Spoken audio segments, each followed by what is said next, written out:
Shalom, selamat jumpa kembali dalam kasih Kristus. Sebelum kita mendengar firman Tuhan, terlebih dahulu izinkan saya untuk memuji menyembah Tuhan. Biarlah kita bersama-sama mempersiapkan hati kita, pikiran kita untuk firman Tuhan. Terima kasih, izinkan saya untuk memuji Tuhan terlebih dahulu ya. Apapun yang terjadi dalam hidupku ini, tak pernah kuragukan kasih-Mu Tuhan. Lewat gunung yang tinggi, dalam lembah yang curam, tak pernah kuragukan janji-Mu Tuhan. Kau berfirman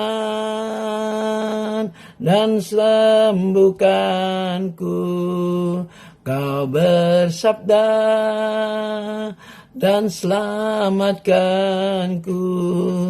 Tiada yang mustahil bagimu, Yesus, ku percaya padamu. Kau berfirman dan sembuhkanku, Kau bersabda dan selamatkanku.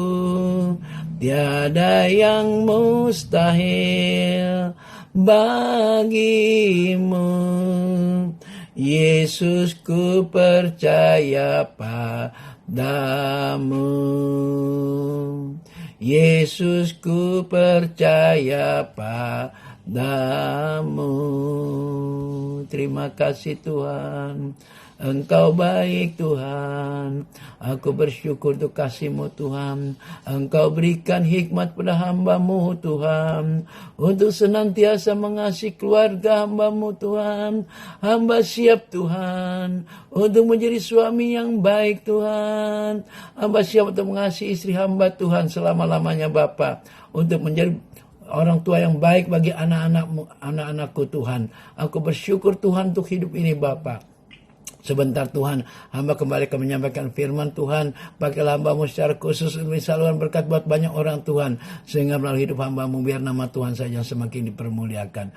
Terima kasih Tuhan, berbicara kepada kami Tuhan, karena hamba-Mu sudah siap untuk kepakai sebagai saluran berkat-Mu Bapa. Terima kasih Bapa. Dalam nama Tuhan Yesus hamba sudah berdoa dan hamba sudah bersyukur. Yang siap diberkati Tuhan katakan amin.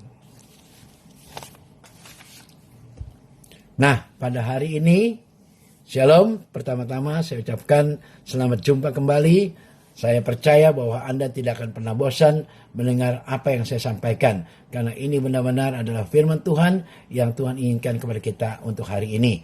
Biarlah apabila Anda mendengar firman Tuhan ini, jangan keraskan hatimu. Bukalah hatimu untuk masa depan rumah tangga kita masing-masing. Kenapa saya katakan rumah tangga? Karena judul tema khotbah saya hari ini adalah tentang kekerasan. Jangan mempunyai hati yang keras, jangan berbicara yang keras, jangan punya pikiran yang keras. Itu semua tidak disuka oleh Tuhan. Oleh karena itu, mari kita sama-sama membuka Mazmur 11 ayat ke-5. Demikian firman Tuhan, bahwa Tuhan menguji orang yang benar dan orang fasik, dan Dia membenci orang-orang yang mencintai kekerasan. Jelas Tuhan katakan Dia tidak suka orang yang hatinya keras dan pikiran keras dan juga perkataan yang keras, apalagi pemarah. Itu yang Tuhan tidak suka.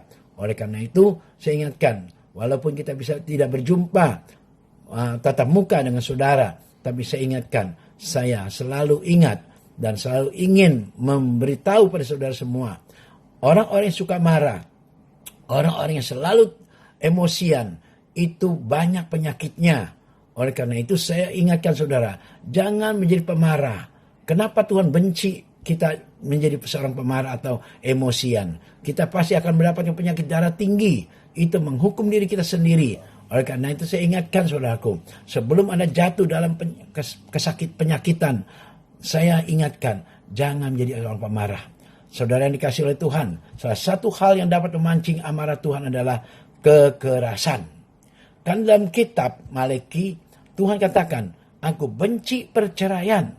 Nah, perceraian itu karena dari kekerasan, ya.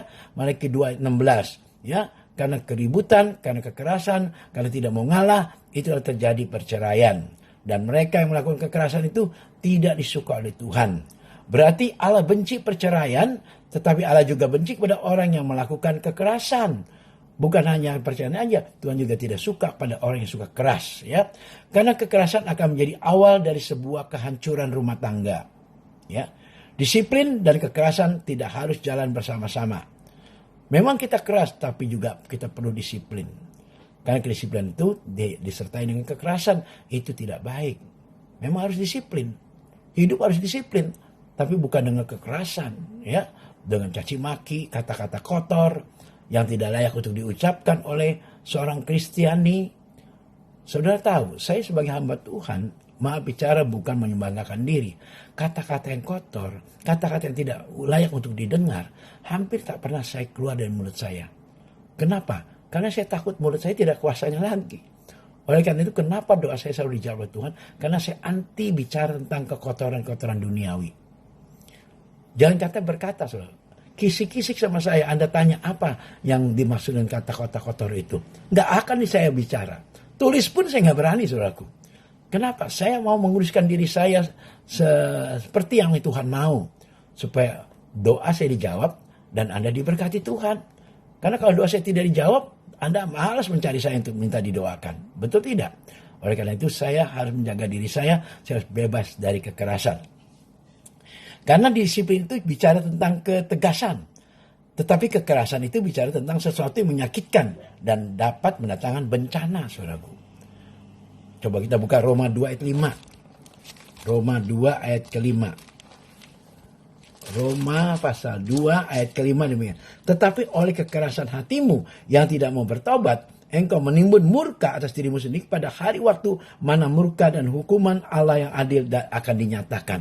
Nah itu saudaraku. Orang-orang yang selalu membuat kekerasan itu tanpa sadar dia selalu berbuat dosa, menimbun semua, mengumpulkan semuanya di dalam diri dia untuk mendapatkan suatu saat Tuhan murka, Tuhan hukum saudara. Itu yang saya tidak mau mendengarnya. Oleh karena itu jangan sampai tidak berubah setelah mendengar firman yang saya sampaikan hari ini. Walaupun saya tidak tahu kapan Anda mendengarnya. Tetapi saya percaya Anda diberkati Tuhan kalau Anda mau merubah sikap saudara. Luka hati seseorang itu adalah ketika dia mendengar suara yang keras. Sehingga ada orang tua yang mendidik anaknya dengan kekerasan. Mungkin apa yang dia harapkan bisa tercapai. Padahal hati, jiwa, dan karakter anak itu akan jadi rusak karena kekerasan kita. Karena telah menguasai dan menghancurkan hidupnya. Kekerasan dapat mendatangkan murka Tuhan. Namun pada dasarnya Allah itu penuh cinta atau penuh dengan kasih. Dia Allah yang sabar dan berlimpah kasih setianya di dalam hidup kita. Bahkan sekalipun dalam situasi yang menjengkelkan sekalipun, dia tetap sayang kita.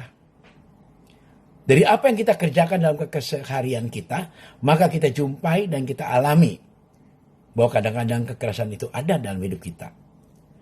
Tuhan adalah Allah yang sabar. Dia mengasihi kita dan dia tetap menerima kita apa adanya. Dia menunggu kita bertobat. Dia tidak langsung menghukum kita. Ketika kita marah-marah, kita bertengkar, kita ribut dengan suami, kita ribut dengan istri, kita ribut dengan tetangga. Tapi sesungguhnya Tuhan itu akan terus menghitung kesalahan saudara. Bukan dia kejam, saudara. Karena dia dituntut oleh iblis untuk menghukum saudara. Tuhan tidak bisa membela saudara kalau memang Anda bersalah. Oleh karena itu saya ingatkan, saudara harus bertobat. Pertanyaannya, mengapa kekerasan itu bisa terjadi? Pertama-tama, ya, perhatiin ya. Kenapa kekerasan bisa terjadi? Pertama, orang melakukan kekerasan karena tidak bisa menguasai diri. Tidak bisa menguasai emosinya. Maka kekerasan itu terjadi. Sebetulnya ketika seorang bisa berpikir dan bersikap tenang dalam menghadapi situasi apapun, maka dia akan dapat berpikir secara jernih. Tetapi jika seseorang mudah sekali emosi, maka dia cenderung untuk membuat kesalahan. Kata lainnya, kekerasan. Yang kedua, kenapa kekerasan ini bisa terjadi? Orang yang melakukan kekerasan tidak menyadari akibat buruk yang akan ditimbulkan oleh perbuatannya sendiri. Itu. Dia nggak sadar. Suatu saat hukuman itu akan datang. Karena ada firman katakan, apa yang Anda tabur, itu yang Anda tuai. Jangan menabur kekerasan. Jangan menabur yang tidak baik. Menaburlah dengan senyuman. Seperti yang Anda lihat di kamera ini. Saya selalu tersenyum dengan semua orang. Bahkan saya sangat mencintai keluarga saya. Maka saya takut dengan kekerasan. Yang ketiga, mengapa kekerasan bisa terjadi? Karena orang yang melakukan kekerasan tidak ada kasih dalam hatinya. Maka kekerasan itu terjadi. Kalau Anda punya kasih, seperti contoh begini.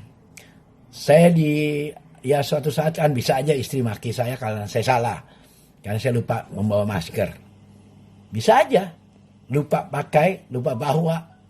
Tapi karena rasa sayang saya, kasih saya lebih besar daripada emosi saya, maka saya tidak balas di maki sama istri saya. Saya bilang, ya memang saya salah. Saya terima kesalahan itu. Walaupun saya lupa waktu saat itu membawa, bukan karena saya sengaja. Tapi saya tidak jawab, karena saya sayang istri saya. Rasa cinta itu harus lebih besar daripada keinginan saudara. Jangan emosi lebih besar daripada cinta. Wah, repot. Amin. Jangan lakukan apa yang tidak baik. Apabila kita memiliki kasih, maka kita dapat menahan emosi kita. Kita dapat menahan kekerasan itu. Yang keempat, kenapa orang bisa melakukan kekerasan? Karena orang yang melakukan kekerasan karena dia belum bertobat sungguh-sungguh. Kalau Anda menjadi orang Kristen yang baik, Anda pasti tahu apa yang benar, apa yang tidak benar. Apa yang boleh, apa yang tidak boleh. Saya sedih sekali kalau saya mendengar Anda sudah ke gereja mungkin 15 tahun.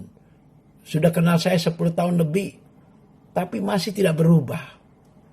Apa artinya datang ke gereja dan mendengar firman Tuhan kalau Anda tidak pernah berubah? Sangat disayangkan. Ingat perkataan saya hari ini. Penyesalan tidak ada guna, saudaraku. Ingat itu. Jangan mau menang sendiri dalam hidup ini. Sayangilah pasanganmu. Sayangilah istrimu. Dan hormatilah suamimu. Bagaimanakah supaya kita bisa berubah dari kekerasan? Kita harus bertobat. Dan minta pengampunan Tuhan. Kemudian kita bereskan dengan orang yang pernah kita sakiti. Kita harus belajar menguasai diri. Karena menguasai diri salah satu ada di firman Tuhan. Dalam Galatia 5 ayat 23. Kita baca ya. Galatia 5 ayat 23. Demikian firman Tuhan. Kelemahan lembutan, penguasaan diri, tidak hukum yang menentang hal-hal itu semua. Harus bisa menguasai diri. Maka Anda pasti diberkati Tuhan. Ya, saya rasa cukup tentang kekerasan ini. Saya mau saudara berubah setelah firman yang saya sampaikan dan Anda dengar. Dan apabila Anda mendengar, jangan keraskan hatimu. Inilah firman Tuhan. Tuhan memberkati. Shalom.